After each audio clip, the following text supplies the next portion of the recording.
শুভকামনা জনাইছোঁ। সকলো ছাত্ৰ ছাত্ৰীকে শুভাশীষেৰে আজি এই দিনটো খুব আনন্দ মনে উদযাপন কৰিবলৈ আমি শুভকামনা জনাইছোঁ। আৰু আমাৰ এই চন্দননগৰৰ সৰস্বতী পূজা ভাগ আজি 49 বৰ্ষত ভৰি দিছে। অহা বছৰ আমাৰ 50 বৰ্ষত ভৰি দিব। আৰু এই 50 বৰ্ষত আমি অতি উলহ মালহেৰে এই পূজা ভাগি আমি উদযাপন কৰিম। আৰু সকলোকে আমাৰ চন্দননগৰৰ এই যুৱ সংঘৰ পূজা ভাগিলৈ আমন্ত্ৰণ জনাইছোঁ। আজি সকলোৱে আহি পূজা আপোনালোকে অনুষ্ঠিত কৰিছে, কাৰ উদ্যোগত হৈছে, কেনেদৰে হৈছে, কিমান সকলোকে আজি সৰস্বতী পূজা আমি ওলগ জনাইছোঁ চন্দননগৰ যুৱ সংঘৰ পৰা।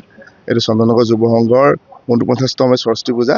অহা বছৰ আমি সোণালী জয়ন্তী উদযাপন খুব উলহ মালহেৰে আমি প্ৰতি বছৰে যি আমি চন্দননগৰ যুৱ সংঘৰ উদ্যোগত তথা আমাৰ চন্দনবাসী ৰাইজৰ সহযোগ, গোলাঘাটবাসী ৰাইজৰ সহযোগত আমি খুব উলহ মালহেৰে উদযাপন কৰোঁ।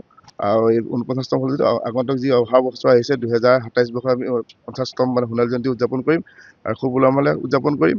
আৰু এই আজি বাগদেৱীৰ ওচৰত বা সৰস্বতী মাৰ ওচৰত জাচিংফা ওচৰত আমি সকলোৰে হৈ এটা বন্তিতে আমাৰ পূজা অৰ্পণ কৰিছোঁ।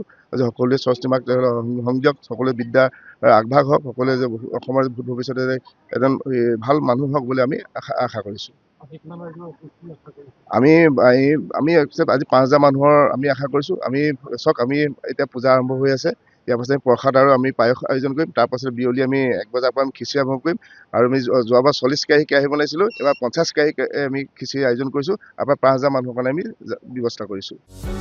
যিকোনো খবৰৰ বাবে যোগাযোগ কৰক আমাৰ এই নম্বৰত 9181 307 221।